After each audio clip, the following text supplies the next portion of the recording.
kedua dari pengukuran waktu kerja dengan metode jam henti adalah melakukan pengukuran diawali dari mengambil data waktu elemen, kemudian mencatat dan merangkum data hasil pengukuran.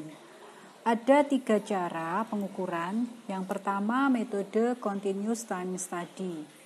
Pengamat menekan tombol stopwatch pada saat elemen kerja pertama dimulai dan membiarkan angka penunjuk stopwatch berjalan secara terus-menerus sampai siklus kerja selesai berlangsung. Yang kedua, dengan metode snapback time study. Jadi di sini angka penunjuk stopwatch dikembalikan lagi ke posisi 0 pada setiap akhir dari elemen kerja yang diukur.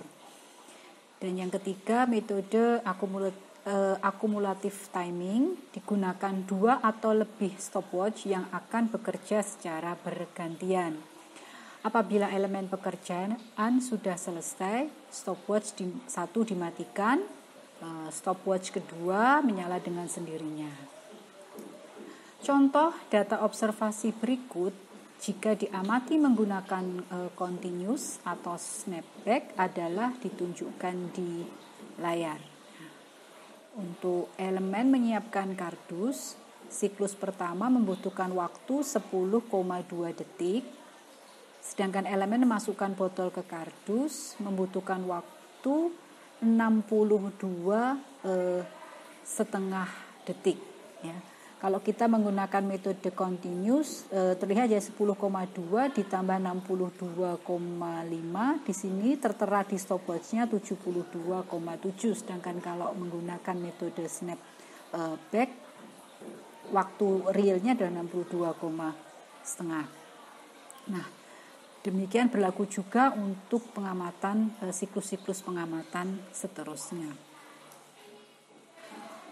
Sedangkan contoh sederhana lembar pengamatan adalah seperti ditunjukkan di layar. Oke. Dan yang lebih sederhana adalah seperti ini, proses pembuatan sandwich ya. Operator bernama Smith atas pertujuan Jones, biasanya supervisornya, kemudian diobservasi oleh Russell. Operasi pertama adalah dia memegang dan meletakkan roti. Ini ada 4 elemen. Operasi kedua, meratakan mayones pada kedua keping roti, meletakkan daging, ham, keju, dan selada di atas roti, lalu menangkupkan dan ditumpuk sandwich yang sudah selesai. Di sini ada 10 siklus. Kemudian sigma T adalah menunjukkan jumlah keseluruhan waktu, T bar menunjukkan rata-rata, jadi 0,53 dibagi 10. RF ini adalah rating factor yang diberikan oleh pengamat pada pekerja, nanti akan dijelaskan di pertemuan mendatang, sehingga nanti terakhir diperoleh waktu normal sebesar 0,056 atau normal time-nya. Oke, mari kita lanjutkan ke tahap terakhir, yaitu penentuan waktu baku. Hasil pengamatan awal disebut dengan data waktu siklus pengamatan. Setelah dilakukan pengujian statistik, yaitu uji normalitas, keseragaman, dan kecukupan, diperoleh waktu siklus rata-rata. Dari waktu siklus rata-rata ini ditambahkan faktor penyesuaian, sehingga diperoleh waktu normal. Selanjutnya, dengan menambahkan faktor kelonggaran, diperoleh waktu baku atau waktu standar. Mari kita menuju pada uji statistik yang dibutuhkan. Oke. Ada 3 uji yang dibutuhkan. Yang pertama, menguji kenormalan untuk menguji apakah data waktu siklus pengamatan berdistribusi normal atau tidak. Uji ini dapat dilakukan dengan person chi-square test, tapi sudah jarang ya. Kemudian Kolmogorov-Smirnov atau Anderson-Darling. Uji Kolmogorov-Smirnov ini lazimnya diuji dengan SPSS, sedangkan Anderson-Darling menggunakan Minitab. Pengujian kedua adalah uji keseragaman untuk memastikan data yang terkumpul berasal dari suatu sistem sama. Untuk itu perlu disusun batas kontrol atas dan batas bawah agar diketahui mana data yang nanti keluar dari batas dapat dikeluarkan.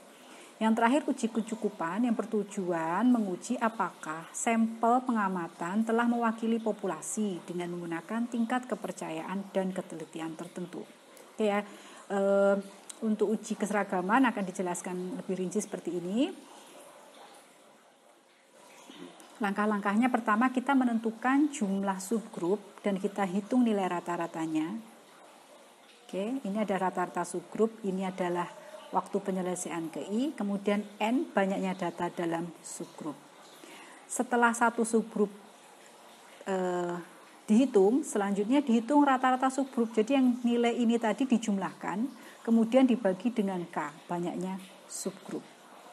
Jadi X double bar ini adalah dari X bar yang dijumlahkan lalu dibagi dengan K. Selanjutnya menghitung deviasi standar sebenarnya dari waktu penyelesaian. Jadi dari waktu asli dikurangi rata-rata subgrup X double bar ya, kemudian dikuadratkan, dijumlahkan, dibagi dengan total seluruh pengamatan dikurangi 1, baru diakarkan akan menghasilkan deviasi standar.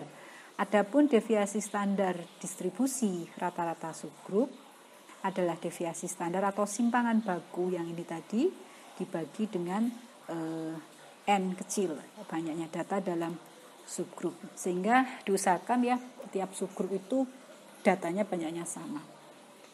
Selanjutnya menentukan batas kontrol atas dan bawah. Jadi X double bar tadi ditambahkan dengan 3 dikali standar deviasi subgrup. Nah, kemudian untuk batas kontrol bawah dikurangi, nanti dicek apakah data ada yang keluar dari batas kontrol atas dan batas kontrol bawah. Yang keluar, nanti akan dikeluarkan. Nah, adapun uji kecukupan untuk tingkat ketelitian 10% dan tingkat keyakinan 9%, interpretasinya seperti ini.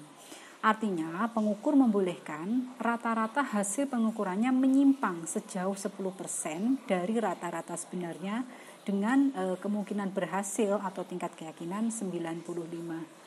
Nah, rumus dasarnya seperti ini, rumus awalnya ya. Jika kita menggunakan tingkat kepercayaan 95%, maka K ini sama dengan 2. Oke. Nah, kalau kita menggunakan tingkat ketelitian 5%, dengan K sama dengan 2 dan S-nya nanti 5%, maka akan menghasilkan 40. Rumusnya berubah seperti ini.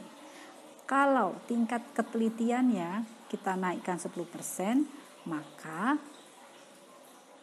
40 ini berubah jadi 20.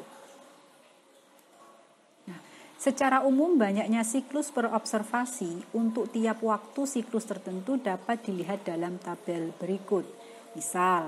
Misalkan kita tidak menggunakan tabel formula yang tadi, kita bisa menggunakan tabel ini sebagai acuan juga boleh ya. Misalkan ini 0,1 menit atau 6 detik untuk waktu satu siklusnya, maka diperlukan 200 siklus pengamatannya. Jika satu siklus itu 40 menit, maka diperlukan 3 cukup untuk banyaknya pengamatan.